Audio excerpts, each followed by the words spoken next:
Praise Yud-Heh-Wav-Heh and praise Yud-Heh-Wav-Heh.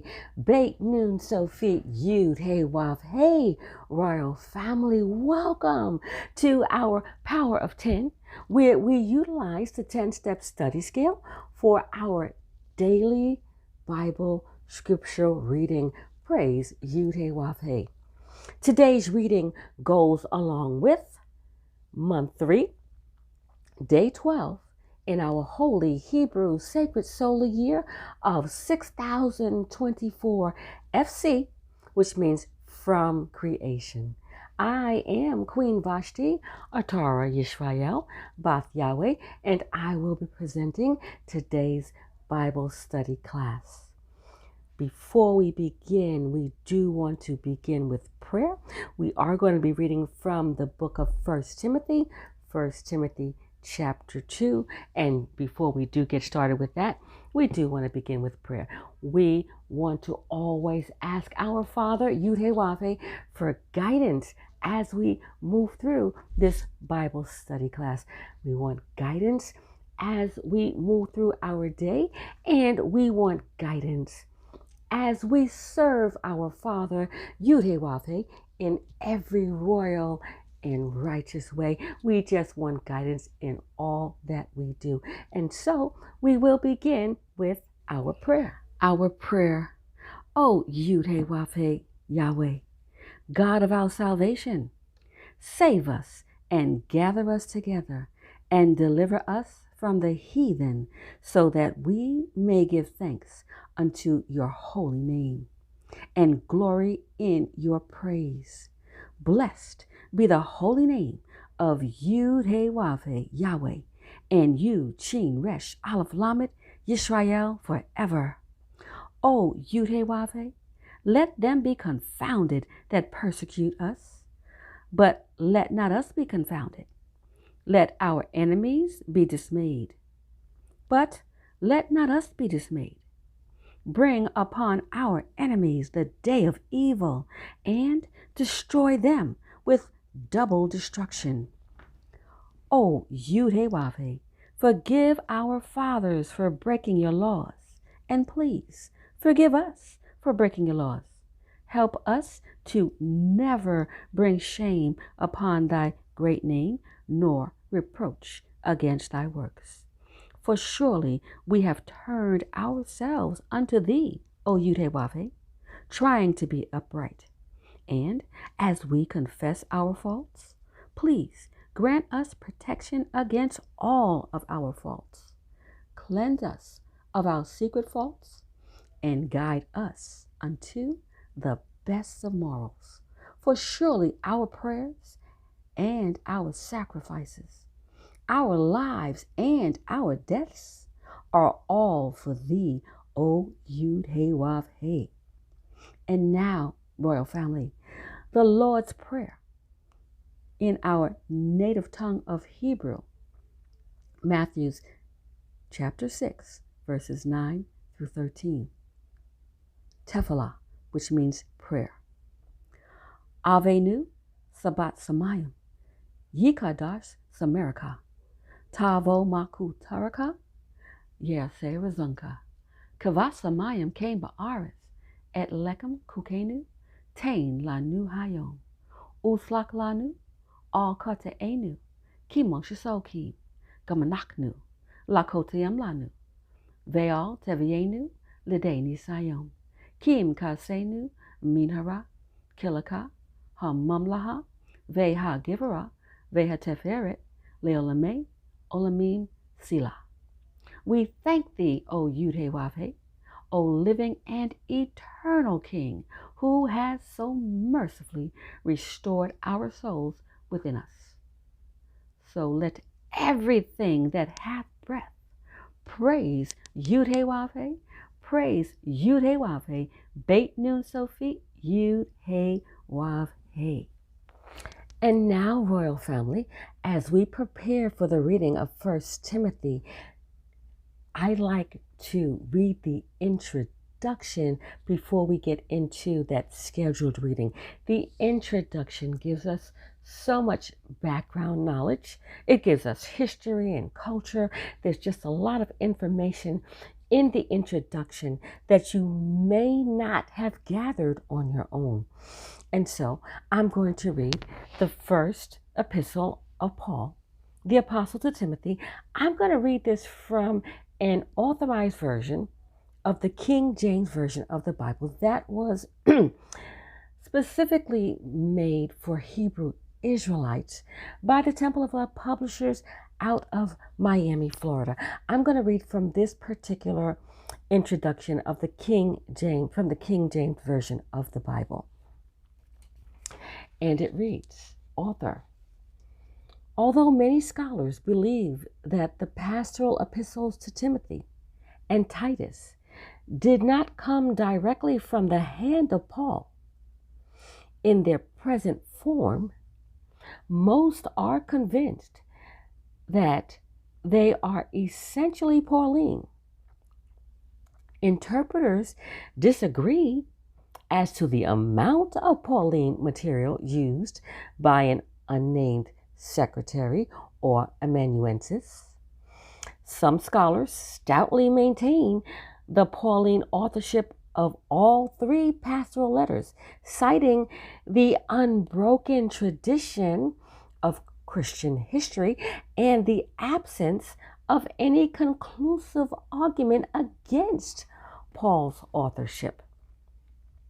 There is a definite trend in New Testament scholarship from an almost complete rejection of Pauline authorship to a new mediating position, which assumes a secretary or literary compiler of Pauline material, thereby explaining the differences of language, thought, and style between these epistles and the earlier epistles of Paul. Because Paul was in prison or under close surveillance during most of the later years, it is most natural to assume that by word of mouth and brief notes, he sent messages out to the beloved co-laborers, Timothy and Titus. Date and composition. 4 of Paul's epistles were written to individuals, 2 to Timothy, 1 to Titus, and 1 to Philemon. 1 Timothy must have been written after Paul's release from the first imprisonment. In the closing scene of the book of Acts, it appears that no serious charges are being brought against Paul and that he is about to be released. In 2 Timothy, he is facing imminent death. Most Bible scholars account for these facts by assuming that Paul was set free from the first imprisonment in Rome, went back to Ephesus, that's 1 Timothy 1:3, left Timothy there to continue the work, and moved on to Macedonia and wrote the first letter back to Timothy from Macedonia. The time would be about AD 62. Afterward, Paul went to Crete, where he left Titus to carry on. Now that's Titus 1 verse 5. Returning to Ephesus, 1 Timothy 3:14 and 4:13, he wrote the letter back to Titus in Crete. Apparently, Paul set out about AD 64 on his last journey through Miletus, that's 2 Timothy chapter 4 verse 20, to Troy, which is 2 Timothy 4:13, was arrested a second time, taken to Corinth and Rome, where he wrote the last words we have, that's 2 Timothy, just before his death. Subject matter of the first epistle to Timothy. Timothy had been won to Christ at his home of Lystra on Paul's first missionary journey. He became the assistant of Paul for the second journey and was with him in his missionary labors in Greece and Asia Minor.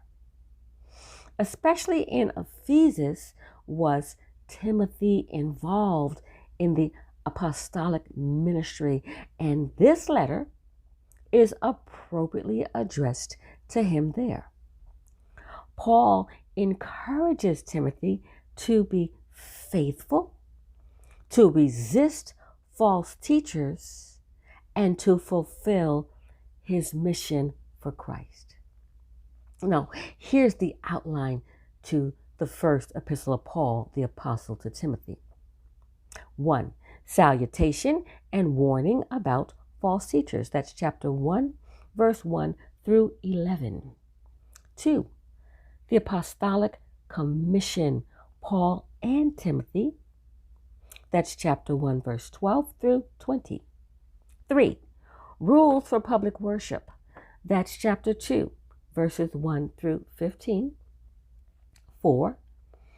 Qualifications for church officers. That's chapter 3, verse 1 through 16. 5. Warning against false teaching. That's chapter 4, verse 1 through 5. 6. Personal advice to Timothy. That's chapter 4, verse 6 through 6, verse 2. 7. Final warning against false teachers. Chapter 6, verse 3 through 21. 1 Timothy has 6 chapters, 113 verses, and 2,269 words. Now this completes the reading of the introduction to the first epistle of Paul, the apostle to Timothy. And I know you understand that there are many publishers out here that do publish the King James Version of the Bible and do give introductions. And so we certainly suggest that even though your introduction will read differently from the one that I just read, that you go on and read those introductions. They certainly provide you with a wealth of information that can be beneficial to you as you read through and utilize this power of 10 that we are getting ready to use shortly. All right, we're going to prepare for the reading now. Praise Yahweh, Ben Yahweh. 1 Timothy chapter 2. You certainly can follow along with me as I read. We'll begin with verse 1.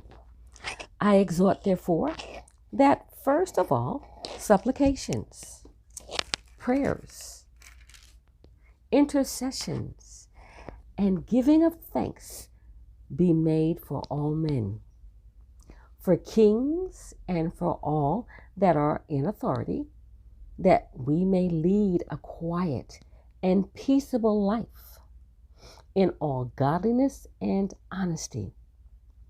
For this is good and acceptable in the sight of our God, Yudhe-Wafeh, our Savior, Yudhe-Wafeh, Beit Nun Sophie Yudhe-Wafeh, who will have all men to be saved and to come unto the knowledge of the truth. Verse 5. For there is one God, Yudhe-Wafeh, and one mediator between God, Yudhe-Wafeh, and men, the man Christ, Yudhe-Wafeh, Beit Nun Sophie, Yudhe-Wafeh, who gave himself a ransom for all, to be testified in due time. Whereunto I am ordained a preacher and an apostle. I speak the truth in Christ, Yudhe-Wafeh, Beit Nun Sophie, Yudhe-Wafeh, and lie not, a teacher of the Gentiles in faith and verity. Verse 8. I will therefore that men pray everywhere, lifting up holy hands with wrath and doubting. In like manner also, that women adorn themselves in modest apparel, with shamefacedness and sobriety, not with braided hair or gold or pearls or costly array, verse 10, but which becometh women, professing godliness with good works. Let the woman learn in silence with all subjection. But I suffer not a woman to teach, nor to usurp authority over the man, but to be in silence. Verse 13, for Adam was first formed, then Eve. And Adam was not deceived, but the woman, being deceived, was in the transgression. Verse 15, notwithstanding, she shall be saved in childbearing if they continue in faith and charity and holiness with sobriety.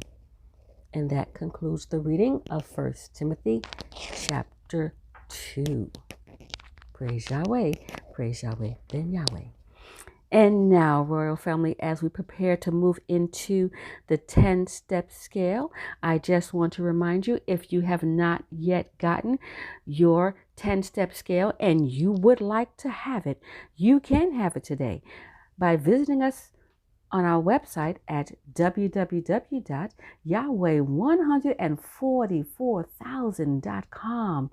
That's www.yahweh, spelled YAHWH144,000.com. Now, when you get on that landing page, scroll on down until where you see the solar calendar. Now, go ahead and click that. You'll have to go ahead and download that. Now, when you download that, you will have the solar calendar, and on every day of our solar calendar, every day of the year, there is a daily scriptural reading for you. Now, we have 12 months of 30 days. Now, that equals 360. And then we have 5 more days of sundown to sundown. And that makes 365 days on our solar calendar. Now, right after you get to that 12th month and those 5 days, extra days, then the next page is our 10-step scale. So you see, you will have the 10-step scale along with the daily scriptural readings, and you'll have our solar calendar. We do go according to solar time. We reckon our day from the scriptures, where it does let us know that the sun rules the day. We go from sundown to sundown. So you'll have that information. Now, while you're on our site, go on and browse with confidence. We have books written by the Honorable Yud-Heh-Wav-Heh, Beit Nun Sophie Yud-Heh-Wav-Heh, Royal Family. If you are enjoying his messages, if you're enjoying these classes, we're sure that you are going to want to have his books in your personal library. You can download them, or you can have them mailed, a hard copy, to wherever it is that you choose. We know you want to have these books. We have books like How to Move from Poverty to Riches. We have Now is the Judgment of This World. We have A Global Call to the Remnant. We have You Are Not a Nigger. And we have more books as well, Royal Family. That's just a sampling of just some of the titles. We know that you want to visit us so that you can get your copy. We also have, Royal Family, we have products made by family when it comes to your hair and skin care. We have also elderberry syrups. We have naturally made organic soaps. So visit us and browse around. We also have audios there, Royal Family, that you may have not yet heard. These audios we were once placing on our website, and so those are still there for you. Now we do place them on YouTube, so you're getting them on the YouTube now, but there are a lot of them there that you have not heard that we think that you might still want to be able to listen to. Also, Royal Family, we do have another website. We have the University of Yahweh.org. Now, this site was originally designed with parents and teachers who want to teach their children at home. This was originally designed for parents and teachers to teach their children. However, this site is also a wonderful site for the adult learner, especially if this information that you're gaining right now is new to you and you want a structured way to put it all together. This would be the site for you as well. There are modules there with classes that you can take. This is an online self-paced course so that you can study at your own pace. You will have to enroll in these classes. So go on and visit us at www.universityofyahweh.org.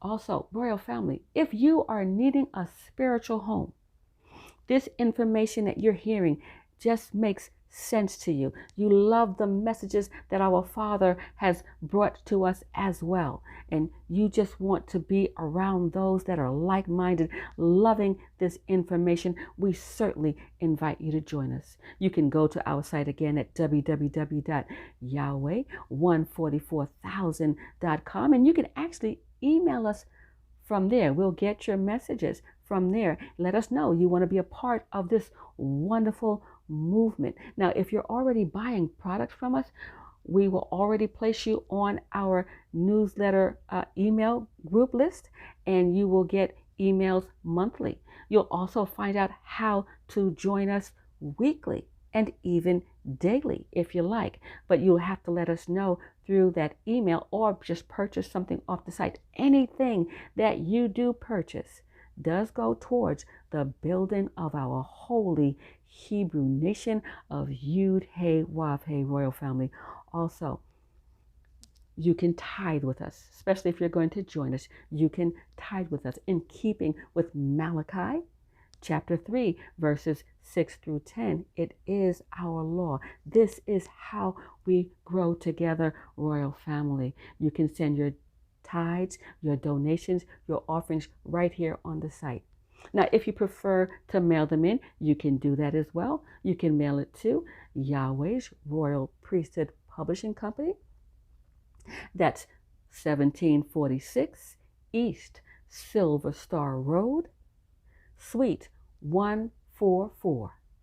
And that's Ocoee, Florida. Ocoee is spelled Ocoee, Florida. The zip code is 34761. All right, Royal Family, we're going to return now to our Bible class utilizing this 10-step scale for our daily scripture. Praise Yud He Wav He. Praise Yud He Wav He. Beit Nun Sofi Yud He Wav He. Step 1 begins with the Bible. Wisdom. Proverbs 4:7. So let's take a look at Proverbs 4:7 and learn more about this wisdom. And it reads, Proverbs 4:7, wisdom is the principal thing. Therefore, get wisdom, and with all thy getting, get understanding. And so you see, yes, we should get this wisdom, and along with this wisdom, we need to get understanding. They go hand in hand. Without this understanding, we could make some serious mistakes. And when you make these mistakes and not keep the laws properly, there are consequences. And so we definitely want to get the understanding. All right. And so with this understanding, we utilize this 10-step scale. And the next part of this step 1 says, locate and select a scripture in the King James Version of the Bible. And so here we see we are utilizing the King James Version. We know that there are other versions out there, and it's fine to read those versions. However, when you're doing this particular study, we certainly encourage that you're using the King James Version. We want to be on the same page here for this study. All right, so we have selected a scripture, and the scripture today will be 1 Timothy chapter 2, verse 13. And we'll come back to that in a moment, and we will reread that. Let's move on to step number 2 to find out what we're going to do with this scripture. And step 2 reads, decode English translation of words with the concordance. Now, the Old Testament words were originally written in Hebrew, and so you would end up in the Hebrew dictionary, and those would be upright numbers if we were reading today out of the Old Testament. But today we're reading 1 Timothy, and that's the New Testament. So New Testament words were originally written in Greek. And so today we will start off in the Greek dictionary, and the numbers there will be italicized. Now today something interesting is going to happen in this study. It doesn't always happen, but today we will start off in the Greek dictionary, and you'll see that this will lead us into today the Hebrew dictionary as well. All right. And so let's go back and let's read 1 Timothy 2:13, and then we'll choose our word of study, and then we'll move into the concordance, into those dictionaries. All right. So let's go back to 1 Timothy chapter 2, verse 13, and let's reread it. And it says, for Adam was first formed, then Eve. Okay, so today the word of study is going to be Adam. We're also going to take a look at Eve as well, but our main study today is going to be from the name, the word Adam. All right, so what do we do now? We take this particular name, Adam, and for this particular scripture, we're going to go into the concordance, which is like a large reference tool, a dictionary, so to speak. The words are in alphabetical order, and we're going to find the word Adam. There are going to be several entries for the word Adam in your concordance. And once you find the word Adam, you're going to see those entries, and you'll scroll down until you see 1 Timothy 2:13. That's the Adam that we're speaking of for that particular scripture that we're studying. And so we'll get that number right there. All right. Now, if you do this correctly and looking in your concordance for the word Adam, you will see it comes under the number 76. It's italicized. That means that this is the New Testament where we found Adam. Now, even though Adam is a Hebrew name, we found it in the New Testament today. So we'll go to that number 76 in the Greek dictionary in the back. Be careful. There are 2 dictionaries in the back of your concordance. One is the Hebrew dictionary for your Old Testament words, and one is the Greek dictionary for your New Testament words. And today we're going to start off in the Greek dictionary, number 76 for Adam. Okay? When you get there, it's going to lead you right to the Hebrew origin. So when you go to 76 in the Greek dictionary, it's going to say, of Hebrew origin, Adam, the first man. And it's going to give you another number. It's going to give you the number 121, but it's telling you that you're going to go into the Hebrew dictionary now, because the number 121 is going to be upright. All right. So now we're going to go on and move into step number 3, understanding that now we're going to have to take this number now into the Hebrew dictionary. So let's go to step number 3. Step number 3 says gather additional original information. All right, so here's where we gather that additional information. It says pursue roots and other Hebrew/Greek words numerically denoted as the definition indicates. Now, when we were in step 2, the definition did indicate another number, and that is the Hebrew, now the number 121. All right, so we're now going to go into the Hebrew dictionary with the number 121 to find out what does Adam mean. All right, let's do that.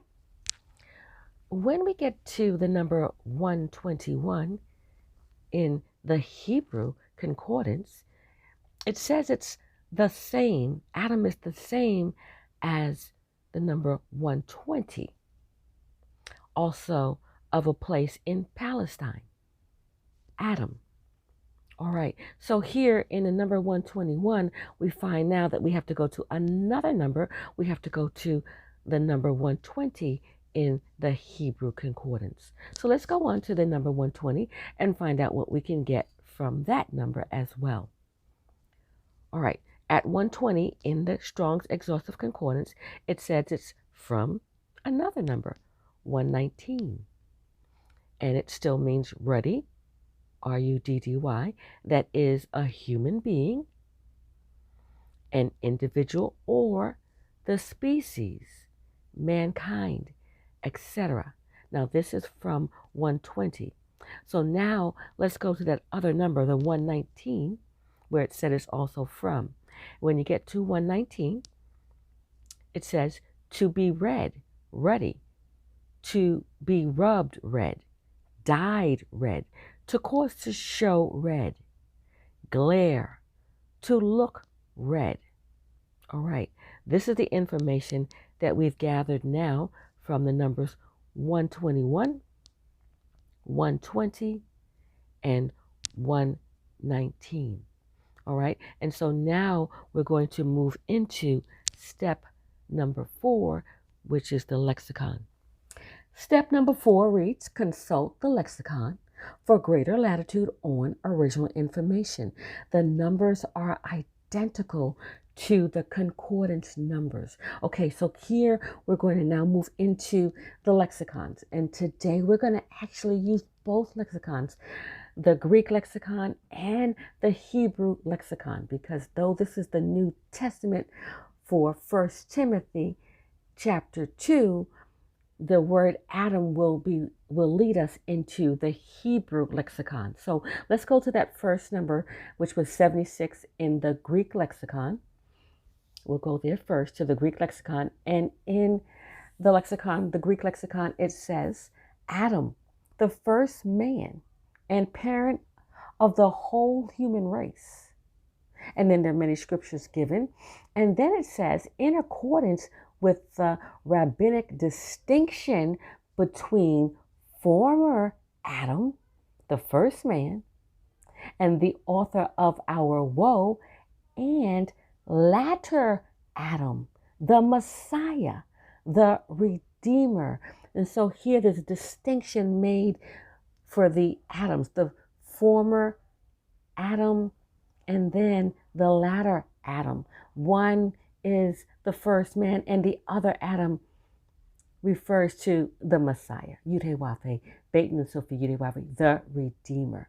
This is what we're getting from that Greek number, the number 76. This is a lot more information than we did get from the concordance. All right, so we hold on to that information, and now we're going to move into those other 3 numbers from the Hebrew number, the number 121, 120, and 119. We'll pursue those in the Hebrew lexicon. All right, so 121, there was a lot of information there. Remember, when we go into these lexicons, we always remember to ask our Father, Yud-Heh-Wav-Heh, for guidance, because there's a lot of information, and you want to read through it, sift through it, and pull out what you need for your understanding. So for the number 121 in the Hebrew lexicon, we're getting a lot of information. I pulled out Adam, the first man, and the scripture that's given is Genesis 2:7. So let's take a look at Genesis chapter 2, verse 7. Genesis chapter 2, verse 7 reads, and the Lord God, Yud-Heh-Wav-Heh, formed man of the dust of the ground and breathed into his nostrils the breath of life, and man became a living soul. That's Genesis chapter 2, verse 7. And now, royal family, let's move into the next number. The number is 120. We are in the Hebrew lexicon for the number 120, and it says man, used to denote men, the human race, another, hypocrite, common, sort, S-O-R-T, in parentheses, low man, mean or low degree person, man, men, atom, persons. So here we have even more information also letting us know that this atom can be a low man, can be a mean or low in degree person. And this is why we see the distinction earlier made for those two atoms. Okay, there's a distinction there between that first atom and then that latter atom, which is going to be the characters and the qualities that we'll get from the Messiah, the Redeemer. All right, so this is what we're getting from 120. And now let's go into number 119. Also from the Hebrew lexicon, it says to be read, ready, also to be fair, and to sparkle. All right, these are all of the definitions that I pulled out from the lexicon. Now, of course, there's information there from some of these numbers that were left on the table. And of course, this is just a demonstration. You can always go back and see what else there is to gain from this information. We're going to move into step number 5. And step number 5 says, define Hebrew and or Greek definitions of the original word or words selected in step 1 by use of the dictionaries. Okay, so now, Royal Family, we're going to move into the dictionaries, and we're going to be able now to define some of these definitions that we pulled out from these other reference materials. And so the word that we're going to use for step number 5 is going to be the word man. Man comes from the word Adam, and we're going to now use our dictionaries to define the word man. And all of this is to give us an understanding of the word and the name Adam. All right, so let's prepare now to move into those dictionaries. We need at least, well, I say at least 3, because our Father taught us that one dictionary is just not enough to approach His divine mind. And so we're going to use 3, maybe 4 dictionaries so that we can get a better understanding of the word man, one of the definitions of the word Adam. All right. Praise Yahweh, Ben Yahweh. Royal Family, let's go to the American Heritage Dictionary for the word man. And there it says, an adult male human being, a human being regardless of sex or age, a person, a member of the species of Homo sapiens, distinguished by a highly developed brain, the capacity for abstract reasoning, and the ability to communicate by means of organized speech and a variety of symbolic systems. Now, in theology, it's a being composed of a body, soul, or spirit, a male servant or subordinate, a person or group felt to be in a position of power or authority. And then there's a usage note. It says, traditionally, man, any words derived from it have been used generically to designate any or all of the human race, irrespective of sex. Man sometimes appears to have the sense of person or people. Okay, that's what we got from the American Heritage. Let's move on to the Oxford, and it says a human being of either sex, a person. Okay, that we got from the Oxford. Let's move into the Merriam-Webster's for the word man. It says a man belonging to a particular category as by birth, residence, membership, or occupation, usually used in combination. Okay, and now let's move into the Random House for the word man. It says an adult male person, the human race, humankind, a human person, a husband, a male having qualities considered appropriately masculine, a male servant or attendant. Okay, now these are just some of the definitions that we're getting from the dictionaries for the word man. And you see, oftentimes it says it's irrespective of sex. We're going to get more into that understanding in a little bit. We're going to move into step number 6.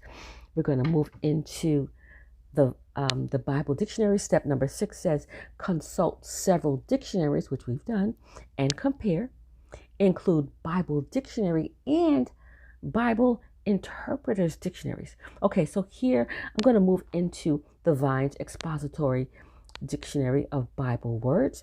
I'm going to go to the number 121, and let's see what we can pull out for this number for Adam from the Vines. And it says, man, humankind, human being. Adam is also used as a nondescript way to refer to persons. The use of Adam as a personal name is indicated clearly and explicitly in Genesis chapter 4, verse 1. And in one case, it means hypocrite or godless man, and that's found in Job chapter 34, verse 30. Now, before moving on to step number 7, let's take a closer look at Genesis 5 and 2 to see how this particular scripture, Genesis 5 and 2, supports what we're finding out about the word Adam, because we're seeing that it can be a person, it can be male or female, according to these definitions, because it's irrespective to sex. So let's take a look at Genesis chapter 5, verse 2. Genesis 5:2, and it reads, male and female created he them, and blessed them, and called their name Adam, in the day when they were created. Here it is confirmed that Adam was created as male and female. When we read about Adam, we are actually reading about a group of people that included both male and female. This is pretty important information here, because Adam, we're finding out, is a nation of male and female. Now remember, they were put to sleep so that Eve could be formed.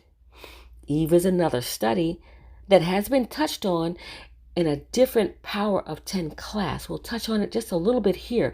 The main point here, however, is to understand that Adam, man, is both male and female and was created first. Eve, believe it or not, was also male and female, symbolized as a woman, and formed from Adam's rib when Adam was placed in a deep sleep. So when we take a look at the synonyms for man, you will find words that represent Adam as the strong mind, and you'll also find words that fit the description of the weaker vessel of man. As we move forward here in the next step, I'm choosing to share the more positive attributes of Adam. But it is important to remember that Adam, according to Genesis 5 and 2, Adam is both male and female. Let's move into step number 7. Step number 7 says define Hebrew and or Greek definitions of the original word or words selected in step 1 by use of the synonym finder. All right, so here's where we move into the synonym finder, and I'm going to pull out some positive attributes for the word man. All right, I'm going to use the J.I. Rodell synonym finder. For the word man, we find the word human, human being, individual, someone, anyone, anybody, follower. I'll stop right there on follower because we want to be followers of Yud-Heh-Wav-Heh. Yud-Heh-Wav-Heh, Beit Nun Sofit Yud-Heh-Wav-Heh. The next word is workman, and that's 2 Timothy 2:15. We have to be workmen, rightly dividing this word of truth. Exemplary man, man of honor, brave man, paragon, model, standard, good person, staff, people, garrison, equip, arm, outfit, gird, fortify, strengthen, re-strengthen, reinforce, give strength to, shore up. These are some of those positive attributes for Adam. We have to become strengthened and fortified. We have to equip ourselves with the information coming from the tree of life. All right, these are some of those synonyms. We're going to move into that special note that comes right before step 8. And it says, always ask yourself the question, is this study beneficial to me? If the answer is yes, continue on. If the answer is anything but yes, discontinue and start on something that will be beneficial. Now, this to me is very beneficial because here we're finding out that the word Adam is letting us know that they're both genders here, male and female, make up the nation of Adam. And we also will find out that Eve as well is another nation of male and female, but that they were created with just one rib. We'll move into that a little bit later on in the study here, although we're coming to step number 8. We will touch on that. Let's move into step number 8. Step 8 says, return to the original scripture in the Bible and read it with a new understanding.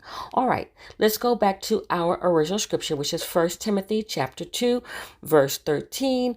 And we will read this now with new understanding. And it reads, for Adam was first formed, then Eve. Okay, so who is Adam?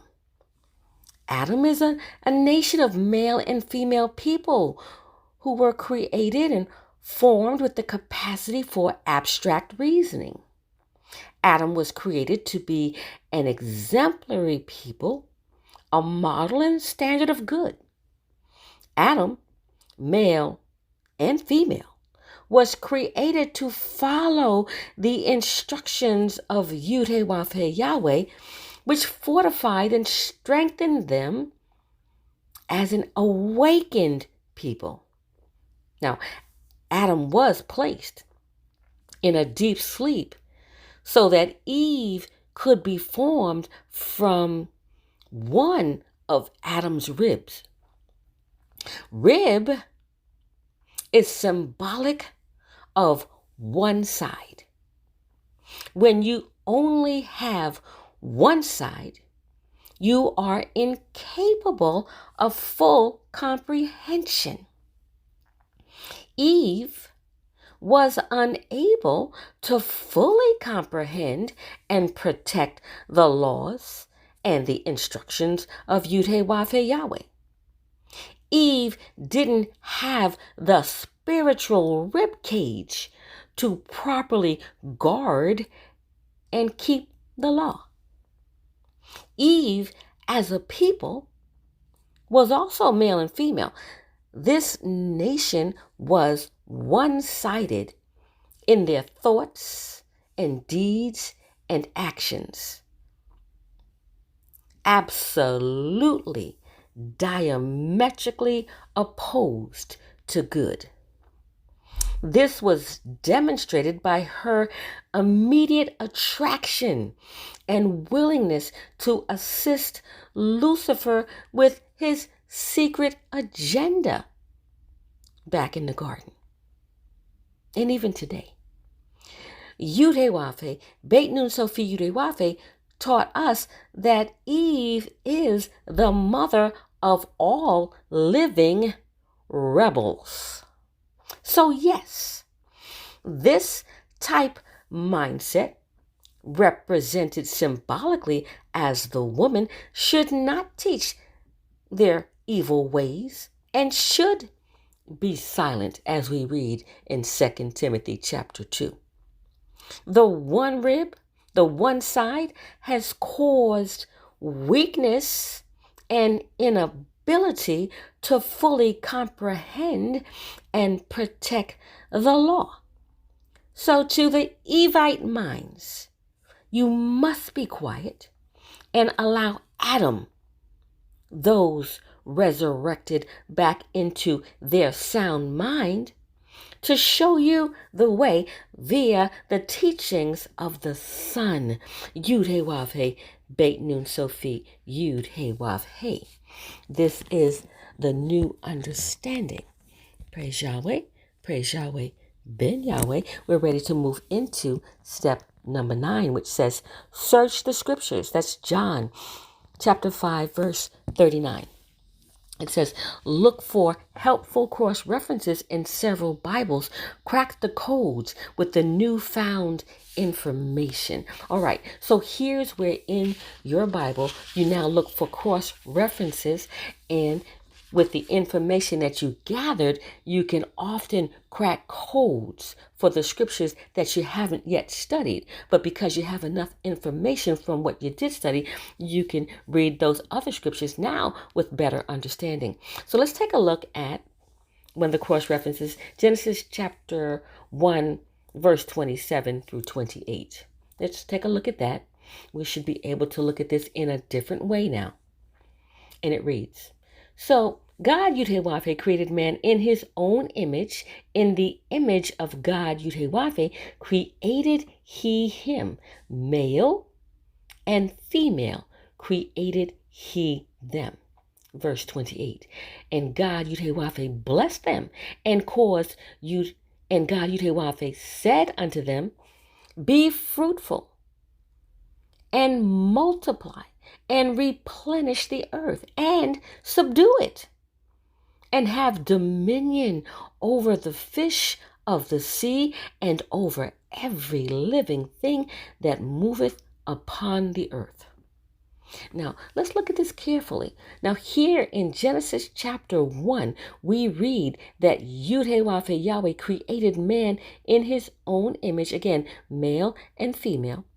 This is before we read anything about Eve being formed in Genesis chapter 2.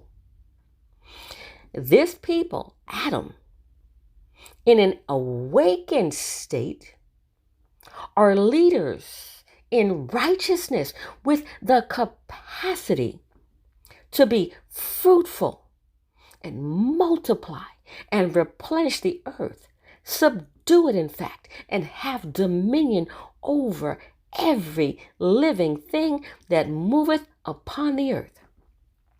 When Adam is awakened and conscious, Adam rules righteously. All Evite mindsets must follow in righteousness. Remember now, Adam, the people, were placed in a deep sleep. And I don't think there's anywhere you can find in the last 6,000 years and in reading in the scriptures where Adam was awakened. But let's go back and read Genesis chapter 2, verse 21, where this is where we'll see that Adam, male and female, were placed in a deep sleep. Genesis chapter 2, verse 21. And the Lord God, Yud-Heh-Wav-Heh, caused a deep sleep to fall upon Adam. And he slept, and he closed up the flesh instead thereof. That's Genesis chapter 2, 21. So here you see Adam, this nation of people, male and female, were put in not just a sleep state, but a deep sleep state. Adam was placed in a deep sleep because we know Satan would never have been able to rule with an awakened Adam walking the planet. Satan and his helpmeet Eve could only carry out the wicked agenda from the tree of good and evil while Adam slept. Eve could not possibly have been Adam's helpmeet when you seriously think about it. Think about it. Eve was carrying out the agenda of Satan, caused Adam to eat from the wrong tree and be cursed for these last 6,000 years. How could we possibly look at that as being someone who's helping.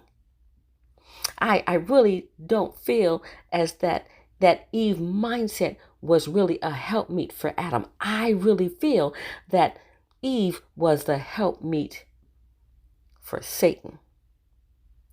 Okay? Because as soon as Eve saw Satan's agenda, she immediately went to help him with this plan. She was attracted to him. And so she carried out his agenda, really.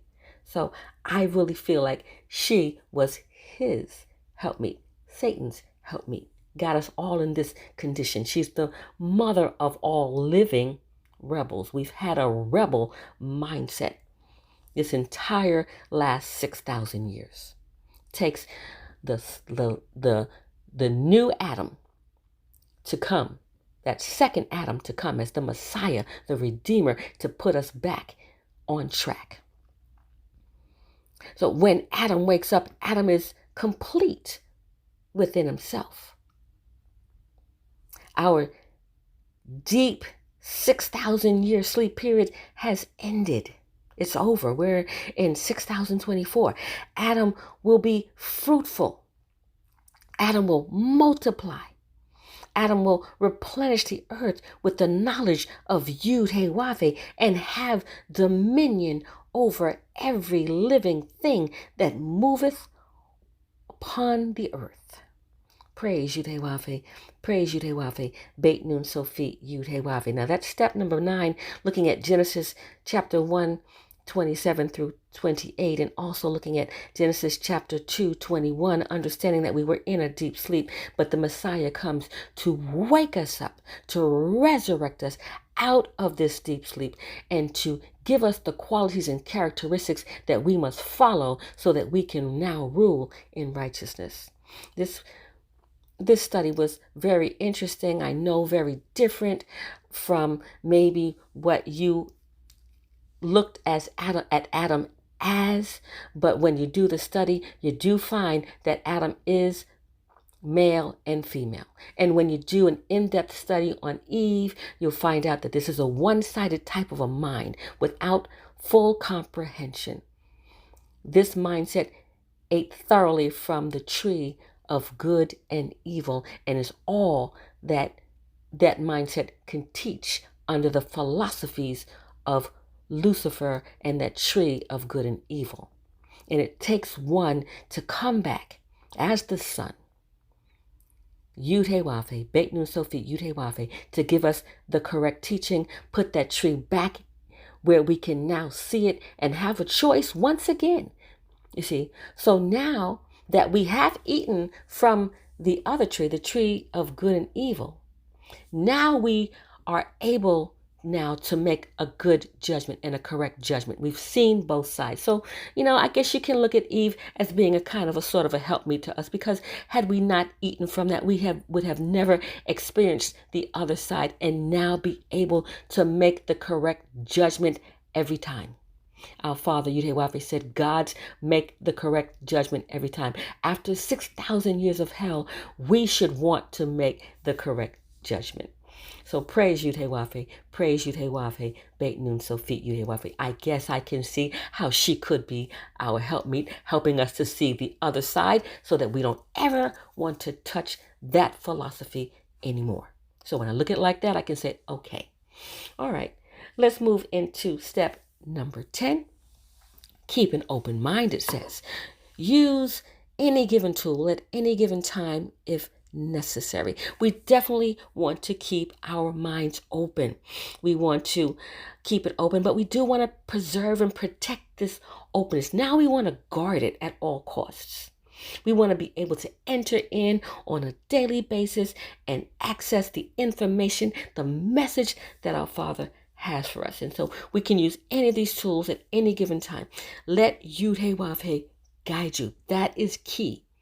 This knowledge is very extensive, and we definitely need the proper guidance. Yud-Heh-Wav-Heh, Beit Nun Sofit Yud-Heh-Wav-Heh, comes in the volume of the book. And that's really good to know. That means no matter where you are in this Holy Bible, he's there. He's in it. No matter what chapter you're reading from, he's there. No matter what verse you selected, he's there. No matter what word you decided to study in depth, he is the word. So he's there. So that's really good to know. And that's Hebrews chapter 10, verse 7. That's Psalms chapter 40, verse 7. Royal family, I certainly hope that this has been a blessing to you, this study, this demonstration. And I ask that we now stand and face the east and close this out with prayer to our Heavenly Father, Yud He Wav He, Beit Nun Sofit, Yud He Wav He, Tefillah. Ave Nu Sabasamayim, Yikadash Samarika, Tavo Maku Terika, Yeserizunka, Kavasamayim came but Arins, Et Lekum Kukenu, Tain Lanu Hayom, Uslak Lanu, Alkata Enu, Kimo Shasokim, Gamanaknu, Lakotium Lanu, Veal Tevienu, Lede Nisayom, Kim Kasenu, Minhara, Kilaka, Hamamlaha, Veha Givera, Veha Teferet, Leolame, Olamin Sila. We thank thee, O Yud-Heh-Wav-Heh, O living and eternal King, who has so mercifully restored our souls within us. So let everything that hath breath praise Yud-Heh-Wav-Heh, praise Yud-Heh-Wav-Heh, Beit Nun Sofit, Yud-Heh-Wav-Heh. Royal family, have a glorious day in Yud-Heh-Wav-Heh. I love you, royal family. Shalom Uvracha, which means peace and blessings, royal family. Shalom.